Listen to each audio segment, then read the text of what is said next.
പലരും പല വലിയ വലിയ കാര്യങ്ങൾ ചെയ്തിട്ടാണ് ഗിന്നസ് ബുക്കിൽ പേര് വരുന്നത്. അതുപോലെ മണി നോൺ സ്റ്റോപ്പ് ആയിട്ട് ഒരു വഴക്ക് നടത്തിയാണ് ഇത്തവണ ഗിന്നസ് ബുക്കിൽ പേര് വരുത്താൻ പോകുന്നത്.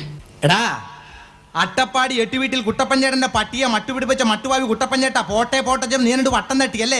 എട്ടും പൊട്ടും തിരാത്തി 8ാം ക്ലാസ്സിൽ 8 പ്രാവശ്യം പൊട്ടി 8ാം പുത്തിരി ഏലിക്കുട്ടി നിന്റെ ഹോട്ടലിൽ നിൽക്കുന്ന കുട്ടനാട്ടുകാരൻ കട്ടനടിച്ച വീട്ടി പൊറോട്ട നീട്ടി പാട്ടിലാക്കിയ സംഭവം നാട്ടി പാട്ടല്ല പട്ടി ആട്ടെ പോട്ട് ഇരിക്കട്ടെ. ഒരിക്കൽ തട്ടാൻ കുട്ടപ്പനെയും കൂട്ടി കോട്ട പഠിക്കുന്നപ്പോൾ തട്ടാൻ കുട്ടപ്പനെ നാട്ടുകാർ വട്ടത്തിലിട്ട് തട്ടിയ സംഭവം നാട്ടി പാട്ടല്ല ചട്ടാ പൊട്ട കുട്ട ചട്ടനെ പൊട്ടം ചോദിച്ച പൊട്ടനെ നാട്ടുകാർക്ക് പട്ടി മണിക്കൂർ എട്ടലയുടെ തൊണ്ട പൊട്ടിയാൻ തുടങ്ങിയിട്ട് ചാണ്ടിയുടെ കൈ കൊണ്ടാരും മിന്നിട്ടില്ല കേട്ടോ കൊഞ്ഞാണ്ട. പണ്ട് മുണ്ടാക്കിയതിൽ വണ്ടി കത്തിച്ച് മുണ്ട് വെക്കി കാണിച്ചതിന് ചാണ്ടി നിന്നെ തൊണ്ടയ്ക്ക് പിടിച്ച് നോക്കുന്ന കൊഞ്ഞാണ്ട. വേണ്ട വേണ്ട കുണ്ടിതപ്പെടേണ്ട. ഞഞ്ഞാ പിന്നെ മറിഞ്ഞ് തിരിഞ്ഞ് മറിഞ്ഞ് കുഴഞ്ഞ ആളെ പിഴിഞ്ഞ് നടക്കുന്ന കഞ്ഞി കുഞ്ഞുമേടെ കഞ്ഞിയിൽ മമ്മൂനുകല വാരിയിട്ട കഞ്ഞിയോട് നിങ്ങൾ ഉള്ളത് പറഞ്ഞാൽ പുള്ളിയും ചിരിക്കും. കള്ളത്തരം പൊള്ളത്തരം കാണിച്ചിന് ചള്ളക്കെട്ടും തള്ളക്കെട്ടും തള്ളിയ നേരം തള്ള വീടുന്ന മുള്ളിയതും പിന്നെ വെള്ളിയാഴ്ച പള്ളി വിട്ട് തിരിച്ചോ പള്ള നിറയെ കള്ളടിച്ച് ചള്ളലിനോടൊപ്പം വെള്ളങ്ങളി കാണാൻ കൊള്ളുന്ന പെൺപില്ലത് വെള്ളക്കളി നടുവിടെ പാട്ടൊക്കെ ഇടോ മന്ദന